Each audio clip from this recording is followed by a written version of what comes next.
Registration भी कर सकते हैं। यूपीएससी वन टाइम रजिस्ट्रेशन, जी हां, यूपीएससी वन टाइम रजिस्ट्रेशन, ये जो नया शब्द आया है ये क्या है और इसका इंपॉर्टेंस क्या है, इसे हमें समझना है। इसे हम शॉर्ट में ओटीआर कहेंगे, इसे शॉर्ट में हम कहेंगे ओटीआर। ओटीआर क्या होता है? जैसे इस समय मान लीजिए कि मैं एक यूपीएससी कैंडिडेट हूं, मुझे मान लीजिए सिविल सर्विस एग्जाम देनी है, मुझे सीएपीएफ का एग्जाम देना है, मुझे इंडियन फॉरेस्ट सर्विस का एग्जाम देना है, आईएफओएस का एग्जाम देना है, या मैं इंजीनियरिंग बैकग्राउंड से हूं तो मुझे आईईएस का एग्जाम भी देना है, या मुझे और भी कोई एग्जाम देना है, सीडीएस का एग्जाम देना है, एनडीए का एग्जाम देना है। मान लेते हैं कि ये सारे एग्जाम मैं दे सकता हूं, एक इमेजिनेशन कर रहे हैं। तो पहले क्या होता था कि मान लीजिए मुझे सिविल सर्विस एग्जाम देना है यूपीएससी का, तो इसका फॉर्म फरवरी में आता है, फरवरी में आता था, तो मैं फरवरी में इसका फॉर्म फिल करता था। सीएपीएफ का एग्जाम का फॉर्म लगभग मई या जून में आता है, तो मैं मई जून में फिल करता था, इसका फॉर्म इसी के साथ फिल किया जाता था। ये साल में 2 बार एग्जाम होती है, तो मैं इसका 2 बार फॉर्म भरता था। एक ही कैंडिडेट को हर एग्जाम के लिए कई बार फॉर्म भरना पड़ता था। तो अब यूपीएससी ने इसका समाधान क्या ढूंढा है? यूपीएससी ने इसके लिए वन टाइम रजिस्ट्रेशन की शुरुआत की है। सर वन टाइम रजिस्ट्रेशन का मतलब क्या है? तो अभी यूपीएससी का फॉर्म नहीं आया है, लेकिन ये 24 घंटे 7 दिन अवेलेबल है। वन टाइम रजिस्ट्रेशन, आप मेरी क्लास के बाद वन टाइम रजिस्ट्रेशन का फॉर्म भर सकते हैं। वन टाइम रजिस्ट्रेशन में करना क्या है आप लोगों को? तो वन टाइम रजिस्ट्रेशन में आपको अपना एक लॉगिन आईडी और पासवर्ड बनाना है। जी हां, एक लॉगिन आईडी और पासवर्ड बनेगा आपका, लॉगिन आईडी और पासवर्ड बनेगा। मैं आपको ऑनलाइन दिखाऊंगा कैसा बनेगा। लॉगिन आईडी और पासवर्ड बनता है। अब मान लीजिए कि लॉगिन आईडी और पासवर्ड बनेगा, जैसे फेसबुक का लॉगिन आईडी होता है, जीमेल का लॉगिन आईडी होता है, या फिर आपका इंस्टाग्राम का लॉगिन आईडी होता है, या फिर और भी कई प्रकार की चीजों का लॉगिन आईडी होता है जिसमें एक लॉगिन आईडी और पासवर्ड होता है। वैसा यूपीएससी का भी लॉगिन आईडी और पासवर्ड रहेगा। जब आप लॉगिन आईडी और पासवर्ड बना लेंगे तो उसके बाद आपको यूपीएससी में जानकारी भरनी है कि आपका नाम क्या है, फादर नेम क्या है, 10th के मार्कशीट, 10th के मार्क्स क्या है, रोल नंबर क्या है, 12th के मार्क्स क्या है, रोल नंबर क्या है, यदि ग्रेजुएशन हो चुका है तो ग्रेजुएशन का रोल नंबर क्या है, मार्क्स क्या है। ये कॉमन डिटेल आपकी रह जाएगी, ये कॉमन डिटेल आपकी रहेगी जो एक ही बार आपको भर देनी है। जब आप एक ही बार इसको भर देंगे तो इसको कहेंगे कि अब आपका वन टाइम रजिस्ट्रेशन हो चुका है। जब आपका वन टाइम रजिस्ट्रेशन हो जाएगा, वन टाइम रजिस्ट्रेशन हो जाएगा, तो मान लेते हैं, इधर ध्यान देना, कि 3 फरवरी को यूपीएससी का नोटिफिकेशन आ गया कि 3 फरवरी को यूपीएससी सिविल सर्विस एग्जाम के फॉर्म आ गए हैं। क्या आ गए हैं? फॉर्म आ गए हैं, या फिर हम कह सकते हैं कि यूपीएससी सिविल सर्विस एग्जाम का नोटिफिकेशन आ गया है। तब आप लोग क्या करेंगे कि जब आपको इसमें अप्लाई करना होगा तो आप अपना लॉगिन आईडी डालेंगे, पासवर्ड डालेंगे, और उसके बाद केवल अप्लाई कर देंगे कि आपको इस एग्जाम को देना है। तो जैसे ही अप्लाई का वर्ड क्लिक करेंगे तो आपकी जो जानकारी यहां ऑलरेडी सिक्योर थी, सेव थी, वो अपने आप अपलोड हो जाएगी, और केवल आपको 2 से 3 जानकारी भरनी पड़ेगी। कौन कौन सी? इस एग्जाम का सेंटर आप क्या चाहते हैं, इस एग्जाम के लिए मीडियम आपका कौन सा रहेगा, इस एग्जाम के लिए आपका ऑप्शनल क्या क्या रहेगा, इस एग्जाम के लिए आपका मेंस का सेंटर क्या रहेगा, प्रीलिम्स का सेंटर क्या रहेगा, मेंस का सेंटर क्या रहेगा। मतलब केवल 5-6 जरूरी चीजें। अपना नाम जो आपने भरा है वो अपने आप आ जाएगा, पिताजी का नाम आ जाएगा, मार्क्स आ जाएंगे, 70% जानकारी अपने आप आ जाएगी।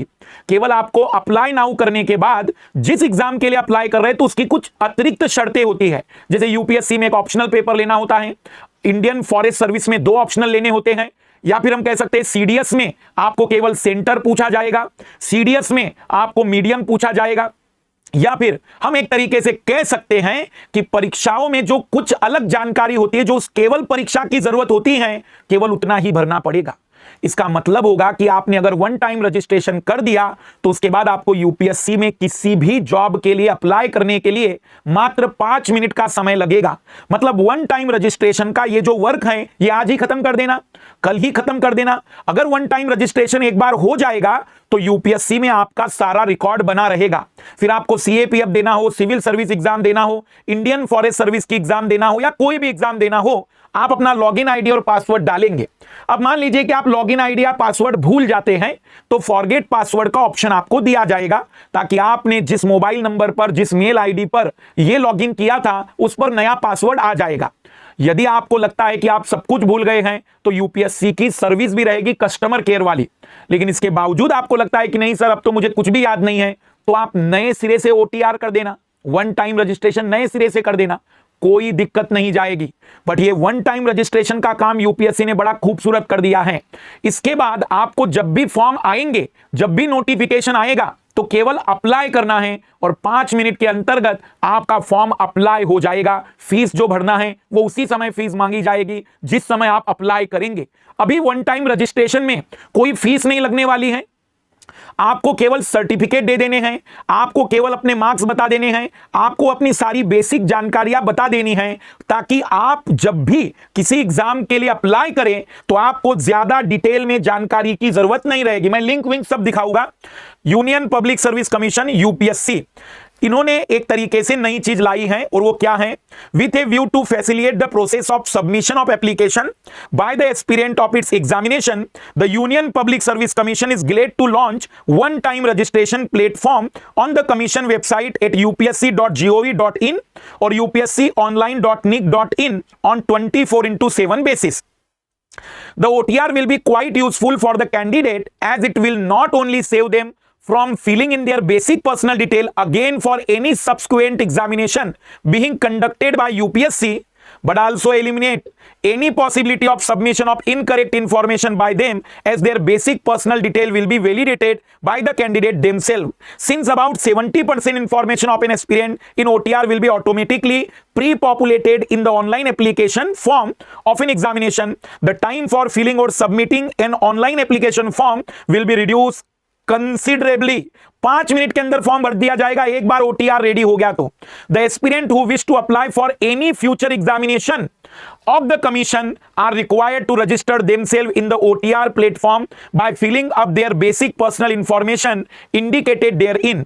Once the registration an aspirant is completed, the information will remain stored securely in the commission server. An aspirant information will get automatically populated in the online application form of an examination for which she or he applies. It is advised to pursue the OTR instruction and fill in the information in the OTR with extreme care to avoid any complication in future. लगभग 70% जानकारी को फिर से भरने की आवश्यकता नहीं। अभ्यर्थियों का समय और पैसा दोनों बचेगा। पैसा बचने का मतलब यह है कि बार बार आपको साइबर कैफे जाने की जरूरत नहीं, फिर आप मोबाइल से भी अप्लाई कर पाएंगे, क्योंकि एक ही बार सारी जानकारी भरने की आवश्यकता होगी।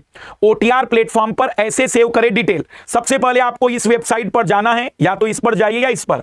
इसके बाद होम पेज पर दिए गए वन टाइम रजिस्ट्रेशन के लिए लिंक पर क्लिक करें। अब आप सभी जरूरी डिटेल दर्ज करें और मांगे गए डॉक्यूमेंट्स अपलोड करें। इसमें फोटो भी आपका आ जाएगा। एक बार जो फोटो है वही फोटो फिर आपका चलता रहेगा। सारी डिटेल भरने के बाद अंत में सेव के बटन पर क्लिक करें। मेरी रिक्वेस्ट बस इतनी है कि फोटो लेटेस्ट वाला देना, ताकि फोटो के बाद जो भी आपका एडमिट कार्ड बनता है उसमें कोई दिक्कत ना आए। आइए मैं जरा आपको लाइव दिखा देता हूं कि लाइव किस तरीके की बातचीत हम करने जा रहे हैं। मान लीजिए ये हम आ गए यूपीएससी पर, मैं आपको वापस लेकर आ रहा हूं जीरो से, कि सबसे पहले हम गूगल पर आएंगे और गूगल पर टाइप करेंगे UPSC one time registration. Google पर जाएंगे और वन टाइम रजिस्ट्रेशन में आप देख रहे हैं upsc.gov.in, अप्लाई ऑनलाइन में चले जाएंगे। जैसे अप्लाई ऑनलाइन में क्लिक करेंगे तो यहां पर आपका आ रहा है one time registration for examination of UPSC. फिर आप इसको क्लिक करेंगे। अब आपको यहां पर न्यू रजिस्ट्रेशन में क्लिक करना है कि भाई हमारा नया रजिस्ट्रेशन है। अब इस नए रजिस्ट्रेशन में आपको फिल करना है अपना नाम। जैसे मान लीजिए कि मैंने अपना नाम फिल कर दिया, MADHUKAR। फिर मेरा वेरीफाइड नेम, मतलब मेरी एक आईडी बनेगी, तो हो सकता है कि उसमें कुछ मैं जोड़ दूंगा, मधुकर 2022। फिर उसके बाद अवेलेबल है या नहीं वो खुद ही बता देगा। फिर फुल नेम, हमारा फुल नेम आएगा, जेंडर, फिर उसके बाद डेट ऑफ बर्थ आएगी, वेरीफाइड डेट ऑफ बर्थ आएगी, फादर्स नेम आ जाएगा।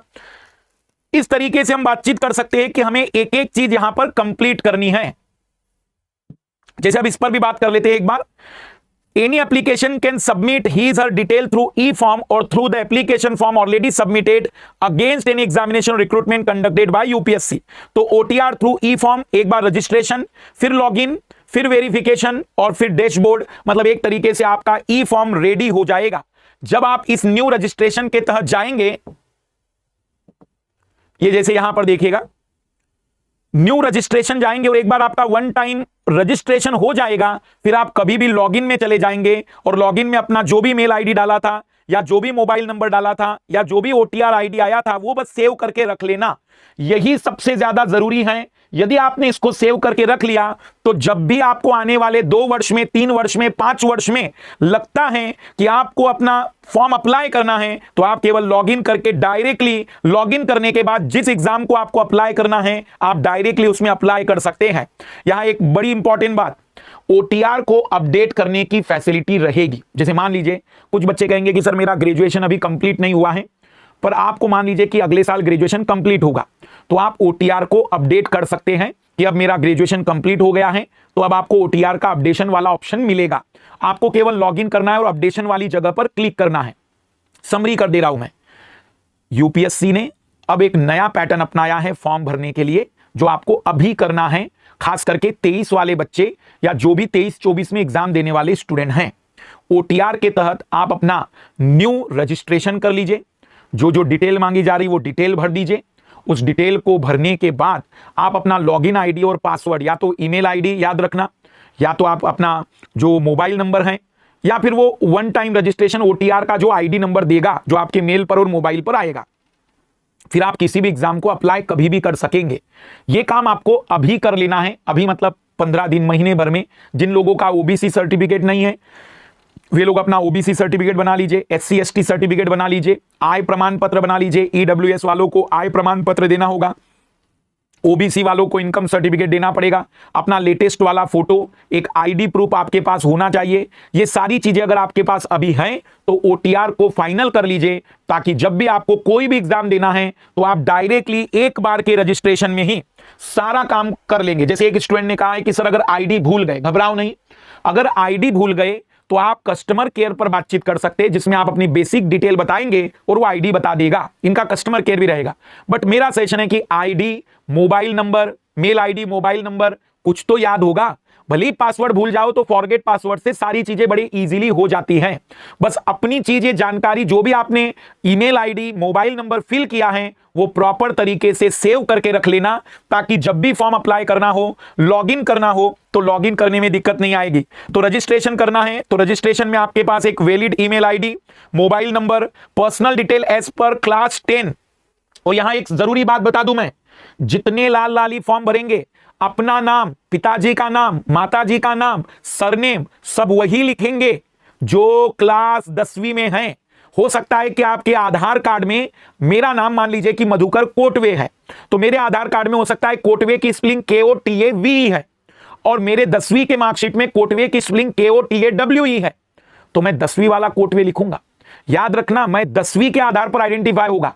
अब आप कहेंगे कि सर फिर एग्जाम हॉल में अगर आधार कार्ड पहचान में नहीं आया तो इसका एक बेस्ट सॉल्यूशन यह है कि आप अपना आईडी प्रूफ बिल्कुल वही बनाना, वैसे ही नाम का बनाना जो 10वीं वाला है, क्योंकि आईडी प्रूफ तो हमारे पास एक ऐसा होना चाहिए जो बिल्कुल 10th की मार्कशीट में जैसी चीजें थी उसी नाम के हूबहू रहे। यह ज्यादा लाभप्रद होगा।